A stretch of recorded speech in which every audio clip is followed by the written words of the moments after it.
I messed up. Okay? How? Well, I accidentally inceptioned myself. But no, it wasn't a spinning top and contemplating reality. Instead, I dreamt about building the ultimate sport wagon, a car that until 2016 only existed as a concept. What is the ultimate sport wagon, you might ask? Before I can answer that, I gotta tug on some nostalgic heartstring. Let me take you back. The year 1999, pre-Y2K. You and your friends just got a copy of Pokemon Yellow and can't wait to run around the schoolyard spreading rumors about how your cousin had already caught a Mew. Meanwhile, across the pond, at the International Motor Show in Germany, BMW unveils their brand new concept M3, something to replace the outgoing E36.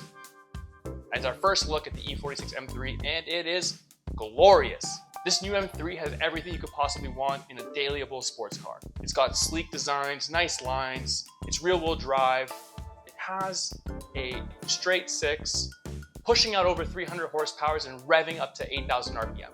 Perfect. Whereas today, we're spoiled with options. You can get your M3 in any flavor you want. You can get a touring, you can get a sedan, you can get a coupe, a cabrio that floats your boat. These options were not available in the early 2000s. You have one of two picks. You can get it as a coupe, you can get it as a cabrio, and that's it. This is where I get a little frustrated, because there was a market for sport wagons back in the day. Audi had the RS4 Avant, Mercedes had the C43 AMG, and BMW had the top level trim available in the touring was the 330, which is not bad by any measure, but compared to the others, it kind of just flops. It's not quite on the same level, which is particularly disappointing because they had everything from the M3 available. They had the driveline, the engine, the diff, everything from the rear axle, all the suspension bits. It would have been very easy for them to slap it on the touring and unveil that option as a chassis. Why wasn't BMW competing in this market? Did they not care? Were they selling enough of their other offerings that making a touring just didn't seem worth it? Why didn't they answer my letters? Was it because I was 5 and they were written in crayon? I don't know. We'll never know. Above all, were they worried that it wouldn't feel like a true M car? Obviously, the touring chassis carries a little bit of extra poundage compared to its coupe counterparts.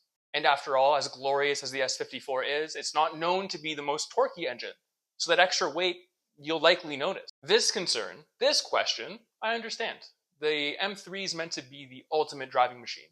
And if you can't deliver on that, then it makes sense to not even try. But I think it gets a little bit easier than that. So let's look at some napkin math. The coupe rings in around 3,300 pounds. The cabrio, up to 400 pounds more than that. If we're looking at some properly spec tourings, it can range a little bit heavier than the cabrio. And depending on some options, it can be a little bit lighter. So we'll put it right there at the cabrio range. Certainly a little bit heavy. But this is where it gets kind of fun. Whereas the typical M3 will carry a 50-50 weight distribution, the touring actually has a little bit of rear bias. It's about 53 in the rear and 47 in the front.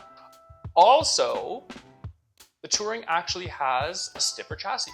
If we're measuring torsional rigidity, it comes in at about 14,000 Newton meters per degree. This is about 12% stiffer than the coupe and a whopping 35% stiffer than the cab. Now things are starting to swing into the touring's favor. Can you think of any other legendary chassis that is rear-wheel drive, has a rear weight bias, it's stiff, it's analog, it's raw? If you're thinking every single 911 ever made, then you'd be right. So am I saying that I'm building the most 911-esque E46 M3? No, I'm certainly not saying that. But logic is, napkin math aside, we actually got an answer to this in 2016, nearly 2 decades after the E46 M3 was unveiled. They had an E46 M3 touring the whole time. They read my letters.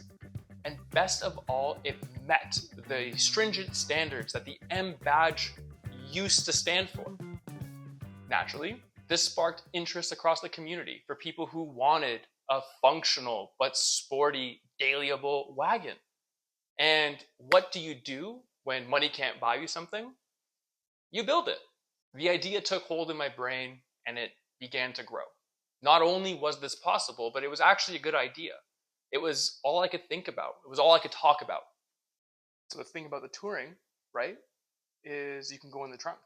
And we got a little pet net. We'll divide it for you. That whole space will be yours. You'll be sitting right on top of the differential. A limited slit. Could you imagine? Like, I'm not going to test it with you in there, but it's kind of cool to know that it can do that, right?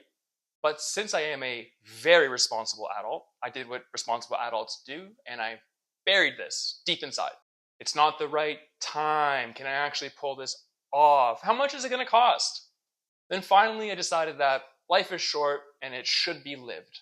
Armed with a borderline unhealthy dose of caffeine and a can-do attitude, I began vigorously scrolling through Facebook Marketplace. I needed something that was clean, something that was affordable, something that I could build off of. I'd take my time, of course. No need to rush. We'll scroll through, we'll see a couple options, and only when something that is clean and well priced comes up, then oh my God, that one's perfect. And I found one almost immediately. The problem was it was across the country, only 3,500 kilometers away. Naturally, I did what any car enthusiast would do in this situation. I booked a plane ticket for the following weekend. I grabbed my OBD2 scanner. I hopped on a plane. I traveled across the country. I had some bomb sockeye salmon sashimi. I shook a stranger's hand, and I became the proud new owner of an E46 Touring.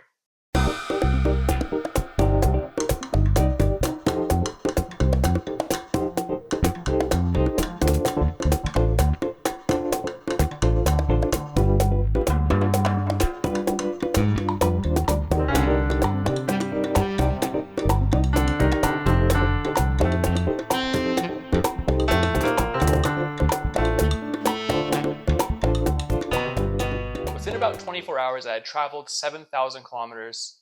I had got the car, I had the canvas, and this whole thing was very much outside of my normal operating procedure. I'm not typically this impulsive.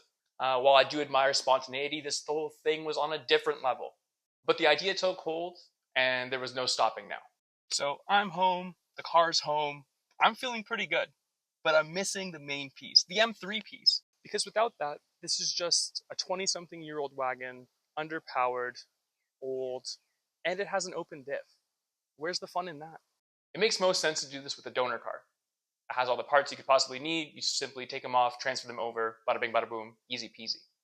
Except this time, instead of looking for a clean chassis, I needed the complete opposite. I needed a borderline undrivable rust bucket. It's very difficult to find a cheap E46 M3. The nostalgia I was describing earlier has affected the price on all of these. Examples with over 400,000 kilometers asking for more than $20,000. But this time, I was patient. This time, I would do it right.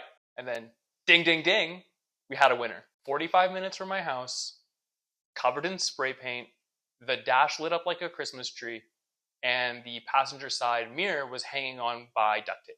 I was at the guy's house the same day posted, cash in hand, and very quickly brought that car home to the workshop. I had the most clapped, cheapest, running, manual E46 M3. Okay, so we have the materials. We have some time. And the goal for this whole thing is really simple. We combine two functional cars to make one ultimate E46 M3 wagon. Sporty, analog, functional, and one gloriously expensive pile of scrap. Can I do it? I don't know. But follow me, let's find out together.